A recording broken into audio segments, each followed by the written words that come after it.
Hi everybody, welcome back to my channel. My name is Selena and I am your holistic guide. I like to talk about all things food, nutrition, emotions, and creating a healthy home and lifestyle inside and out.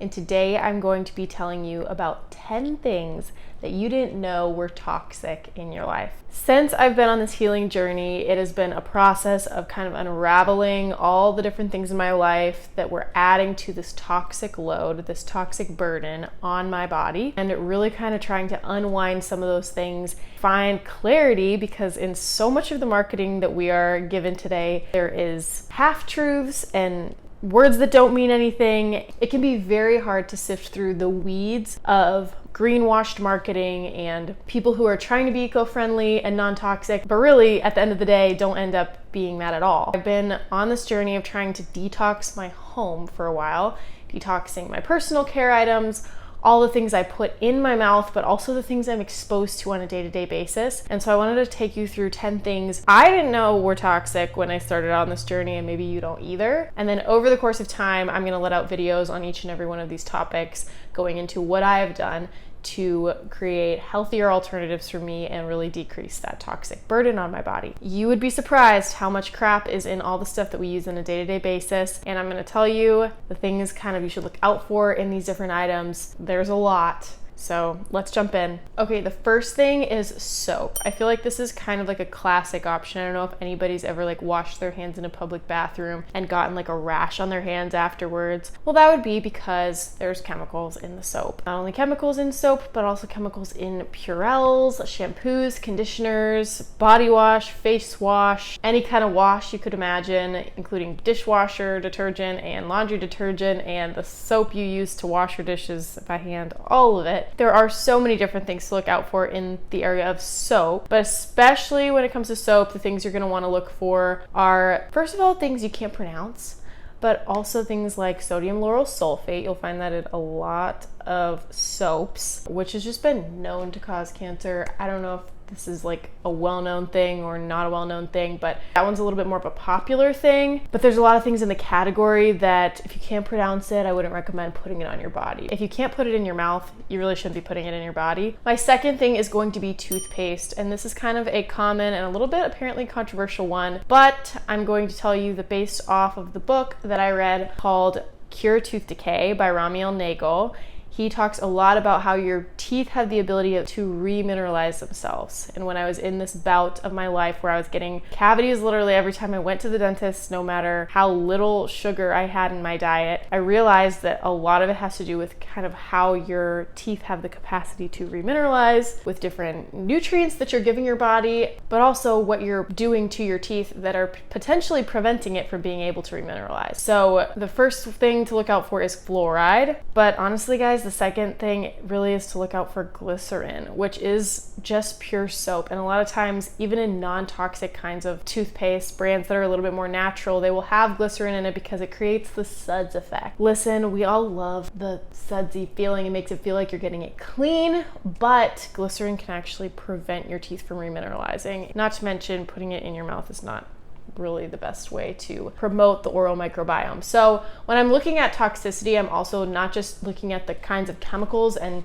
toxic substances that are in things, but I'm also looking at whether or not it's actually benefiting your body's natural way of functioning. Apparently fluoride is a little bit controversial. I'm not really sure why. I heard somebody call it a pseudoscience that says fluoride is bad for you. Listen, I know that fluoride can aid your teeth in not decaying, but it pretty much hurts every other organ in your body if it's internalized. So I recommend fluoride filters on water because fluoride just really is not as good for you as you think it is. Okay, my third thing on this list is lotion. And you guys, I don't know how to explain it. The biggest thing to look out for here, aside from all of the synthetic, inorganic crap that's used as the base part of the ingredients, is the scents. You're looking for the word perfume, fragrance. Sometimes they have the French word for fragrance on the bottle. And for some reason, I don't know why they think that when you put the word in French, like we don't recognize that it's basically a synthetic scent that's made up of chemicals. It's not good for you guys. So as much as our culture has learned this specific idea of what smells good and what is considered clean and fresh, just keep in mind that that kind of stuff is adding to your toxic burden. And honestly, check your lotions, because I'm telling you, most of the time they have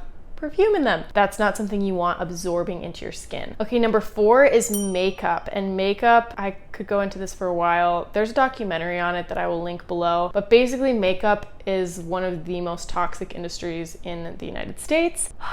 I don't wear makeup on a normal basis. Every once in a while, I will wear makeup, put on a little makeup for work. I think it's very sad how hard it is to find very clean makeup, but just be aware that when you're looking at the labels and the ingredients in makeup, that it's not just what's written on the label, but a lot of times heavy metals that are added in the process, and that's not gonna be listed on the ingredient label, but toxic heavy metals added into your body, on your skin, put on right by your eyes, and all of that can lead to problems. If you're interested in learning more about kind of how heavy metals can be a root cause of even parasites and gut issues, as well as different autoimmune issues, I will link my video above of how all of those things kind of interact. But you don't want to be adding more of that to your body. Being aware that the kind of company you're choosing, not only should it be organic, they should be very cognizant of how their products are being made and how their ingredients are sourced. I will link a couple brands down below that I trust. Number 5, I've kind of already mentioned this, but that is perfume. For obvious reasons, we shouldn't be using perfume. Is pretty much like made of chemicals. I mean, I feel like on this I could kind of box in also Febreze. If you don't know that that's toxic already, please stop using it, because it's probably hurting your lungs. We associate scents with people. Honestly, when I was first dating my husband, his cologne had a specific, I don't know, I loved it. It was the best thing. It like reminded me of him, and anytime I smelt anything that had that on it, I was remembering him. But listen, there are other alternatives to perfume. You can use essential oils. You can make all natural perfume yourself at home. Those kinds are going to be a lot safer than a lot of the kinds that you get in stores that are basically like the essence of them is a synthetic chemical. Not only are putting on your skin to absorb into your bloodstream, but also getting breathed into your lungs, and it's really not healthy. Number 6, I kind of mentioned this in the last one, that is cleaning products. Cleaning products are like the number 1 culprit when it comes to toxic things. They are literally some of the worst offenders, you guys. There really is no safe amount of bleach. You shouldn't be breathing it in. If you're in an office that they clean a lot with toxic chemicals, I would recommend bringing a bipolar ionizer or air purifier to work with you. That's something we've been thinking about doing. But you guys, cleaning products are some of the worst of the worst. They really just aerate into the air. We think of clean as this beautiful, magnificent thing. Most of the time, clean just means really, really toxic. I couldn't go into the number of things to look out for when it comes to cleaning products, but I will list a couple brands below. Branch Basics is a good one. Bronner's is a good one. Finding ways to create things from as pure of ingredients as possible, going really all the way back to the source. Pure Castile soap, all of it. It's gonna be the best way to go. And you guys, you'd be surprised what vinegar and baking soda can do. Number 7 is going to be your water. And I talk a lot about this in my meat stock video, because the kind of water that you're drinking is so important. Toxins and contaminants and metals can come in from a variety of sources, not just your city, not just your reservoir, but really when it comes to the process of it getting to your house, a lot of the times it's picking up toxic chemicals. Most cities actually will add in chlorine, fluoride, and a host of other chemicals basically to treat the water to make sure there's no bacteria in it, but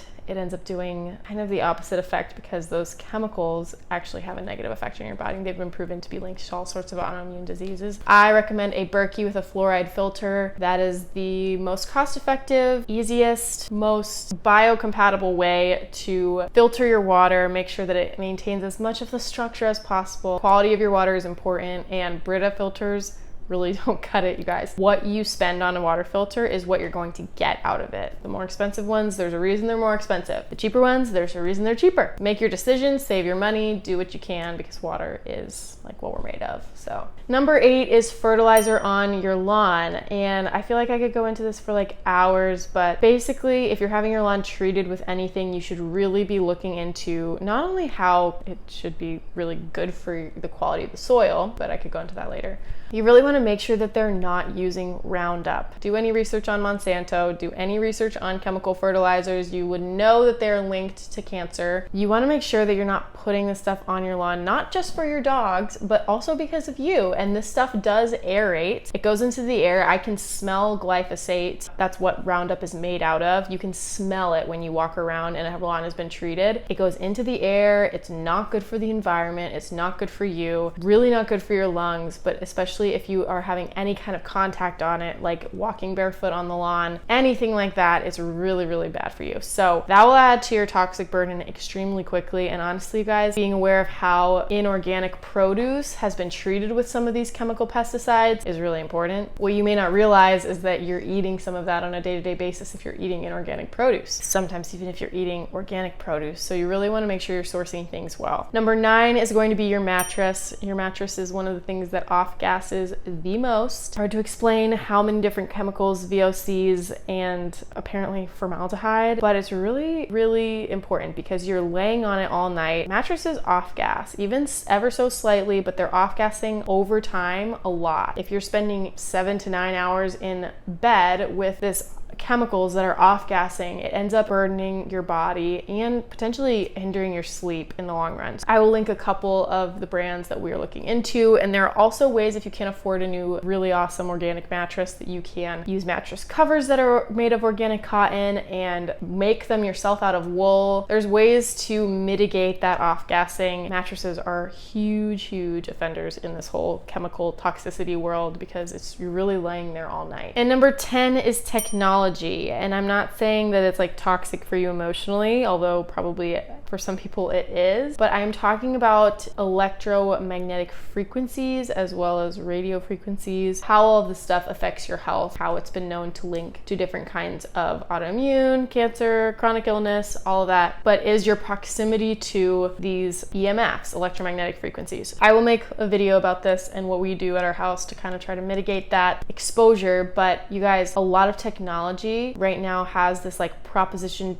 65 warning on it that literally tells you that this product may cause cancer, because the state of California has actually mandated that if it has any kind of certain level of exposure to these radio frequencies, that you have to tell the consumer. This stuff is just kind of getting popularized right now, not only because it has a really strong effect on the environment, but because it's really been known to disrupt sleep, cause different kinds of illnesses, and there's a lot of research that says that the radiation that comes from even just our cell phones can be very toxic to our bodies. I hope all of that wasn't too overwhelming. My hope is to provide helpful and instructional, exposing tips for you guys, but I want you guys to be aware of all the things that in your life that might actually be toxic. I'm gonna go into each of these individually in a separate video, delve into each topic and tell you what I've done, what I think you could do, and all the different products and links and things I will have coming your way very soon. So stay tuned for that. But if you got anything beneficial out of this video, please comment below. And as always, like and subscribe this video